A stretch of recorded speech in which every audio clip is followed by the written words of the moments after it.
అనగనగా ఒక ఊర్లో రామనాథం అనే ఒక అమాయకపు రైతు కూలి తన భార్యతో కలిసి జీవనం సాగిస్తూ ఉండేవాడు. రామనాథం అమాయకత్వానికి అందరూ మోసం చేసి వచ్చిన కూలీ డబ్బు కూడా కాజేస్తూ ఉండేవారు. ఇదిగో ఈ వారం కూలీ డబ్బు 3 అన్నాలు. అది సరే, మీ అబ్బాయి చదువు ఇంకా అవలేదా? అవలేదయ్యా, ఈ సంవత్సరంతో అవుతుందని చెప్పాడు. త్వరలో వచ్చేస్తాడు. ఆడొస్తే నాకు ఈ కట్టాలు తప్పుతాయి బాబు. ఈ వయసులో నువ్వు కాబట్టి పని చేస్తున్నావు, మరొకరైతే ఏం చేస్తాం బాబు, రెక్కాడితే గాని డొక్కాడదు. వయసు మీద పడింది కదా అని పని మార్కుని కూర్చోడానికి నాకు వెనక ఆర్తిపాతులేం లేవు బాబు. అలా రామనాథం కూలీ డబ్బు తీసుకుని తిరిగి ఇంటికి వస్తుంటాడు. దారిలో, బాబాయ్, మా అమ్మకు ఆరోగ్యం బాగోలేదు. నా దగ్గర చిల్లి గవ్వ కూడా లేదు. ఆస్పత్రి ఖర్చుకు డబ్బు కావాలి. నీ దగ్గర ఏమైనా ఉంటే ఇవ్వవా? అయ్యో, ఇదిగోరా, ఈ డబ్బు తీసుకునే వెంటనే మీ అమ్మను ఆసుపత్రికి తీసుకెళ్ళు. నీ డబ్బు త్వరలోనే తీర్చేస్తాను బాబాయ్. పాపం, ఆడికి ఎన్ని కట్టాలొచ్చాయో. తండ్రి ఉన్నాడంటే ఒట్టి తాగుబోతు. ఆడికి అసలు బాధ్యతే లేదు. ఇప్పుడు ఇంటికెడితే రాధమ్మ ఏమంటుందో ఏంటో. ఉన్న డబ్బంతా రాజుగాడికే ఇచ్చేశా. ఏమంటుందో ఏంటో. ఇంత ఆలస్యమైందేటి? డబ్బులొచ్చింది కదా అని మళ్ళీ ఆ సారాయి తాగడానికెళ్ళావా ఏంటి? శిశి, మానే చాలా కాలం అయిందిగా, మళ్ళీ దాని జోలికి వెళ్ళను. అది కాదు, ఆ రాజుగాడు ఉన్నాడు కదా, అదే ఆడి తండ్రి రొట్టు తాగుబోతు. ఆడి తల్లికి ఆరోగ్యం బాగాలేదంటే ఆసుపత్రికి తీసుకెళ్తానంటే ఇచ్చా. అంటే ఆడికి నీ దగ్గరున్న డబ్బిచ్చి పంపావు, అంతేనా? అవును. పాపం వాళ్ళమ్మకి ఆరోగ్యం బాగోపోతే ఆడు ఎంత బాధపడుతున్నాడో తెలుసా? అందుకే. ఆడొట్టి దగుల్బాజీ వెధవ. మొన్న రంగన్న దగ్గర కూడా ఇలాగే వాడి తల్లికి ఆరోగ్యం బాగాలేదని డబ్బు తీసుకుపోయి వాడు కూడా ఆ సారాయి దుకాణానికెళ్ళాడంట. అయినా నీకు జీతం వచ్చిన రోజే ఎవడో ఒకటికి ఏదో సమస్య వస్తాంది. ఆళ్లు చెప్పిన మాట విని నీ దగ్గర ఉన్న డబ్బంతా పోగొట్టేసుకుంటావు. మరీ ఇంత అమాయకంగా ఉంటే ఎలాగయ్యా? ఆ రాజుగాడంత మోసం చేస్తాడని అనుకున్నానా? తల్లిని ఆసుపత్రికి తీసుకెళ్లాలంటే కాదనలేకపోయా. ఇదిగో చూడు, ఆ రైతు కూలీగా ఎన్ని రోజులని పనిచేస్తావు గాని రేపుదయం బయలుదేరి మన రాజుగారి దగ్గరికెళ్ళి నాకు వయసైపోయింది, పాలిచ్చే గేదెని ఒకదాన్ని ఇయ్యమని అడుగు. దాన్నుండి వచ్చే పాలమ్ముకుని ప్రశాంతంగా బతకొచ్చు, సరేనా? అడిగితే నా గేదెనిస్తాడంటావా? ఎందుకో వెళ్ళాలంటే భయంగా ఉంది. మన రాజు చాలా మంచోడు, పేదోళ్లకి సాయం చేస్తాడు. పైగా వయసు పైబడిన వారంటే రాజుగారికి శానా గౌరవం కూడా. అలా భార్య చెప్పింది విని రాజుగారి దగ్గరికి బయలుదేరి వెళతాడు. సరే, నీ పరిస్థితి చూస్తుంటే నాకు జాలి వేస్తుంది. నువ్వు మా గొడ్ల సావడికి వెళ్ళి అక్కడ నీకు నచ్చిన ఆవును తీసుకుని వెళ్ళు. చాలా కృతజ్ఞతలు మహారాజా, మీ మేలు అన్నడు మరువును. అలా రామనాథం రాజుగారి గొడ్ల చావడికి వెళతాడు. అక్కడ చాలా ఆవులు, గేదెలు, ఎద్దులు అన్నీ ఉంటాయి. అమ్మో, ఇన్ని ఆవులు ఎక్కడున్నాయి? వీటిలో ఏది శ్రేష్టమైన ఆవో నాకెలా తెలుస్తుంది? చూడు బాబు, నాకు ఇన్ని ఆవుల మధ్య తలవటం లేదు. వీటిలో శ్రేష్టమైన ఆవుని చూసి పెట్టవు? అదిగో ఆడ కనపడుతుంది, చూసావా? పెద్ద కొమ్ములోవు, దాన్ని తీసుకెళ్ళు. అది చాలా పాలుతుంది, కానీ దానా కూడా ఎక్కువ తింటుంది. జాగ్రత్తగా చూసుకో మరి. మంచిది బాబు, ఇప్పుడే నేను తీసుకుని వెళ్తా. ఏంటి, ఇక్కడ 2 పెద్ద కొమ్ములు ఆవులున్నాయి. ఇందులో ఆ అబ్బాయి చూపించింది ఏది? ఏడి, ఈడెటో పోయినట్టున్నాడే. ఈ 2లో దేని కొమ్ములు పెద్దవి? ఇదిగో, దీని కొమ్ములు పెద్దగా ఉన్నాయి. దీన్ని తీసుకుని పోతా. ఈరోజు మా ఆవిడ ఎంతో సంతోషిస్తుంది. ఇక నేను కూలి పనికి వెళ్లకుండా చక్కగా దీన్ని మేపుకుని దీని నుండి వచ్చిన పాలమ్ముకుంటూ జీవనం సాగిస్తా. అలా రాజుగారి దగ్గర నుండి ఆవుని తీసుకుని ఇంటికెళతాడు. బయట గొడ్ల చావడిలో కట్టేసి లోపలికెళతాడు. రాదమ్మా, నువ్వు చెప్పినట్టే రాజుగారి దగ్గరికి వెళ్ళి ఆవును దానమిమ్మని అడిగా. రాజుగారు ఒక మంచి పెద్ద కొమ్ములున్న ఆవునిచ్చి పంపారు. బయట కట్టేసి దాన్ని కొంచెం దానా వేసి వస్తున్నా. నేను చెప్పానా మన రాజుగారు చాలా మంచోరని? ఏది ఆవెలా ఉందో ఒక్కసారి చూసొద్దాం పదా. ఇంత రాత్రి వేళ ఏం చూస్తావులే గాని అదిక మన ఇంట్లోనేగా ఉండేది. రేపు ఉదయం చూడొచ్చులే. నాకు అన్నం పెట్టు. అవునులే, ఇంత రాత్రి దీపపు కాంతిలో చూసేదే ఉంది. రేపుదయం పాలు తీసే సమయంలో ఎలాగూ చూస్తాగా. అలా మరుసటి రోజు ఉదయం రాధ గొడ్ల చావడిలో కట్టి ఉన్న ఆవు దగ్గరికెళుతుంది. ఎన్ని పాలిస్తుందో చూసి దాన్ని బట్టి నెలకి ఎంత ఆదాయం మనకొస్తుందో లెక్క కట్టొచ్చు. ఓరి దేవుడా, ఏంటి మనిషి అస్సలు తలకాయ లేకుండా పోతున్నాడు? ఏమయ్యా, ఓసారి బయటికిరా. ఏంటి రాదమ్మా అంత గట్టిగా పిలుస్తున్నావు? ఏమైంది? చూడు, దీన్నుండి పాలెలా తీస్తావో తీయి. ఏమైంది? ఆ మాత్రం పాలు తీయడం నాకు రాదనుకున్నావా? నీ తెలివి తెల్లారినట్టే ఉందిగాని ఇది ఎద్దు. దీన్నుండి పాలెలా తీస్తాం? తెచ్చేటప్పుడు ఆవో ఎద్దో చూసుకుని తేవద్దా? ఏంటి, ఇది ఎద్దా? అవును, నువ్వు చెప్పిందే నిజమే, ఇది ఎద్దే. ఇదేంటి, వాడేంటి అలా చెప్పాడు? కొమ్ములు పెద్దగా ఉన్నదాన్ని తీసుకెళ్ళమన్నాడు, తీసుకొచ్చా. అది ఎద్దన్న సంగతి ఆడైనా నాకు చెప్పొద్దా? ఆడెవడో తలకమాసినోడు చెబితే నీకన్నా బుద్ధుండక్కర్లే. ఇది ఎద్దు. ఇప్పుడేం చెయ్యాలి? దీనివల్ల మనకేదైనా ఉపయోగం ఉంటాదా? ఎల్లెళ్ళు ఎద్దుకు బదులు ఆవునివ్వమని అడిగి తీసుకురా. అమ్మో, ఒకసారి వెళ్ళడానికే చాలా భయం వేసింది. పైగా ఆవుకు బదులు ఎద్దును తీసుకెళ్ళాలని తెలిస్తే నన్ను ఏమనుకుంటారు? ఒట్టెర్రాడు అనుకోరు. నా వల్లగా దీన్ని మార్చుకురావడం. నీలాంటి తెలివి తక్కువోణ్ణి పంపాను చూడు. నాది బుద్ధి తక్కువ. నేనన్నా నీకు తోడొచ్చాను గాదు. మనకే తిండి ఖర్చులు ఎలారా బాబూ అనుకుంటే మధ్యలో ఈ ఎద్దును తీసుకొచ్చి పెట్టావు.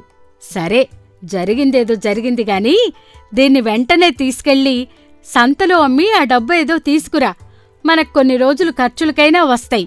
అలా రాజుగారి దగ్గర తీసుకున్నది అమ్ముకుంటే బాగుంటుందంటావా? ఎవరికైనా తెలిస్తే? ముందు నేను చెప్పింది చెయ్యి.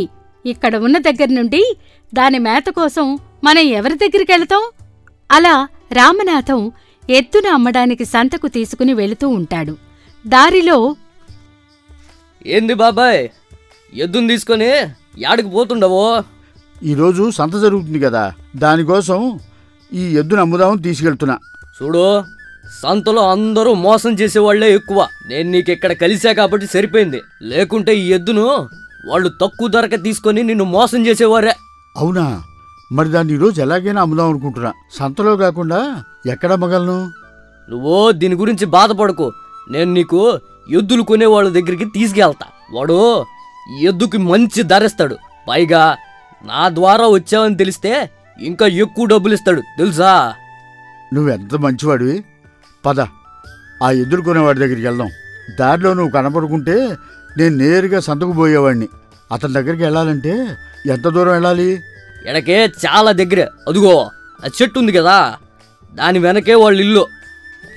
అలా సోము రామనాథాన్ని తీసుకుని దాము దగ్గరికెళ్తాడు. దాము ఎవరో కాదు, సోముకు స్వయాన అన్న. ఇద్దరూ కలిసి దారిన పోయేవారిని మోసం చేస్తూ పబ్బం గడుపుకుంటూ ఉంటారు. అయ్యా, ఇగోండి, ఎద్దునోసారి చూడండి. ఇదే మన రామనాథం బాబాయ్ ఎద్దు. దీన్ని అమ్మటానికి సంత వరకు వెళ్తానంటే ఎందుకంత దూరం? ఇక్కడ ఓ సేటు ఉండాడో ఆవుల్ని ఎద్దుల్ని కొంటాడని చెప్పి తీసుకొచ్చా. ఇదే నా అమ్మబోయే ఎద్దు. ఈ ఎద్దు పెద్ద ఖరీదు చేయదండి. దీన్ని కొన్నా నాకు నష్టం వస్తుంది. మీరు వేరే ఎవరికైనా అమ్ముకోండి, పోండి. అయ్యా, ఎద్దు బలంగానే ఉంది కదా. ఈ పేదోడికి మీరే దయతలిచి ఎంతో కొంత డబ్బు ఇప్పించండి అయ్యా. చూడు, ఈ ఎద్దుకు 4 రూపాయలు ఇస్తాను. ఇష్టమైతే ఇవ్వమను, లేకుంటే లేదు. మీరు దయామయులు. ఎద్దుకు 4 రూపాయలు ఇస్తున్నారంటే మీరు చాలా మంచివారు. ఇదిగో 4 రూపాయలు. ఇవి తీసుకుని ఆ ఎద్దును అక్కడుంచి మీరు వెళ్ళండి. చూసావా, అయ్యగారు ఒక్క క్షణంలో నీ ఎద్దును తీసుకుని ఎంత పైకి మూడ చెప్పారో. అవునయ్యా, ఇంత తొందరగా ఎద్దును అమ్ముకోగలుగుతానని నేను అనుకోలేదు. మీరు చాలా మంచారు బాబు. మరే, నీకెంత మంచి పని చేసి పెట్టా కదా. నీకొచ్చిన డబ్బులో నాకు కొంత డబ్బు ఇవ్వాలి కదా. అవును, నువ్వు మంచి బేరం తీసుకొచ్చావు కాబట్టి నీకు ఎంతో కొంత ఇవ్వాలి. ఇదిగో ఈ రూపాయి తీసుకో. ఏంది బాబాయ్, ఎంత పని చేసి పెడితే నాకు ఇచ్చేది రూపాయా? ఇదేం బాగలేదు. కనీసం 2 రూపాయలైనా ఇవ్వాలి. సరే, ఇదిగో ఈ రూపాయి కూడా నువ్వే తీసుకో. ఇక నేను వెళ్తానా? మంచిది. చూడు బాబాయ్, డబ్బు తీసుకొని చాలా దూరం పోవాలి నువ్వు. జాగ్రత్తగెళ్ళు. అలా అక్కడ్నుండి రామనాథన్ తిరిగి ఇంటికి బయలుదేరి వెళతాడు. దారిలో, ఏయ్, మర్యాదగా నీ దగ్గరున్న డబ్బు ఇస్తావా లేదా ఈ కత్తితో పొడవమంటావా? చూసావా ఈ కత్తే తే డబ్బు తే. అయ్యో, నా దగ్గర డబ్బు ఏమీ లేదయ్యా, నన్ను వదిలేయండి. ఏందిరా యాశాలేస్తుండవా? నిన్ను నేను గమనిస్తూనే ఉన్నా. నీ ఎద్దుని అమ్మిన డబ్బు నీ దగ్గరే ఉంది. మర్యాదగా ఇస్తే సరే, లేకుంటే ఈ కత్తితో. అయ్యా, నా దగ్గర ఉన్నవి 2 రూపాయలు మాత్రమే. ఇవి నేను ఇంటికి తీసుకొని వెళ్ళకపోతే మా ఆవిడ నన్ను తిడుతుంది. దయచేసి నన్ను వదిలేసేయండి అయ్యా. సరే, ఓ పని చేద్దాం. అందులో 1 రూపాయి నాకు ఇవ్వు, మిగిలిన రూపాయి నువ్వు తీసుకుని వెళ్ళు. ఇవ్వు రూపాయి. ఇదిగోనయ్యా 1 రూపాయి. ఇక నేను వెళ్ళనా? అలా సోము మరోసారి దొంగ రూపంలో వచ్చి రామనాథాన్ని మోసం చేస్తాడు. ఇంటికి తిరిగి వచ్చి జరిగింది భార్యకు చెప్పి ఎంతో బాధపడతాడు. ఎవరో నిన్ను మోసం చేశారయ్యా. ఆ ఎద్దు కనీసం 100 రూపాయలైనా విలువ చేస్తది. కాని వాళ్ళు 4 రూపాయలకు కొన్నారు. పైగా బేరం తెచ్చినవాడు అందులో సగం డబ్బు తీసుకున్నాడు. మిగిలింది దొంగలు దోచుకోగా ఇదిగో ఈ రూపాయి తీసుకుని ఇంటికొచ్చావు. నీ తెలివి తక్కువతనంతో మమ్మల్ని ఎంత ఇబ్బందెడుతున్నావో. ఆ ఎద్దు 100 రూపాయలు విలువ చేస్తుందని నువ్వు నాకు ముందే చెప్పుంటే ఎంత బాగుండేది. దాని విలువ నాకు తెలియక 4 రూపాయలకు అమ్మాను. దీనంతటి కారణం నువ్వే. ఆట్టే వాగమాక. డబ్బు మొత్తం పోగొట్టుకొచ్చి ఇంకా నెపం నా మీద నెడుతున్నావా? ఈలోపు రామనాథం కొడుకు చదువు ముగించుకుని ఇంటికి చేరుకుంటాడు. రామనాథం మోసపోయిన విషయం తెలుసుకుంటాడు. తండ్రిని ఓదార్చి, చూడమ్మా, ఇంత అమాయక మనిషిని సంతకు పంపి ఎద్దును అమ్మమనడం నీదే తప్పు. సరే, జరిగిందేదో జరిగిపోయింది. కాకపోతే నాకు ఒక అనుమానం వస్తుంది. బేరం తీసుకొచ్చినా కొన్నవాడు, ఆ దొంగ, ముగ్గురికి ఏదో సంబంధం ఉంది. లేకపోతే నాన్నెద్దును అమ్మినా డబ్బు తన దగ్గర ఉందని ఆ దొంగకెలా తెలుస్తుంది? ఇందులో ఏదో కుట్ర ఉంది. సరే, నా దగ్గర ఒక ఉపాయం ఉంది. మన డబ్బు మనకు ఎలా తిరిగి తీసుకురావాలో నాకు బాగా తెలుసు. నేను త్వరలోనే తిరిగి వస్తా. అయితే ఒక విషయం చెప్పు నాన్న, వాళ్ళ గుర్తులు కొంచెం చెప్పగలవా? వాళ్ళిద్దరూ కొంచెం ఒకేలా ఉన్నారు. బహుశా అన్నదమ్ములు అనుకుంటా. నేను సంతకు వెళ్ళకముందే కాపుగాసి నన్ను నీ ఊచులోకి దింపారు. అర్థమైంది. అయితే దారిని పోయేవారిని మోసం చేయటమే వీళ్ళ వృత్తి అనుకుంటా. ఇక నేను చూసుకుంటాను. అలా వెళ్లిన చందు ఒక అమ్మాయిలా మారువేషం వేసుకుని సంతకు వెళ్లే దారిలో ఒక చెట్టు కింద కూర్చుని ఉంటాడు. ఎవడో ఇటే వస్తున్నారు. ఏడుస్తున్నట్టు నటిస్తా. ఎవరు ఆడమనిషిలా ఉందే, పైగా ఏడుస్తుంది. ఆమెకు ఎటువంటి కట్టం వచ్చిందో ఏందో. పద వెళ్ళి తెలుసుకుందాం. చూడమ్మాయ్, ఎవరు నువ్వు? ఎందుకు ఏడుతుంటావో నాతో చెప్పు.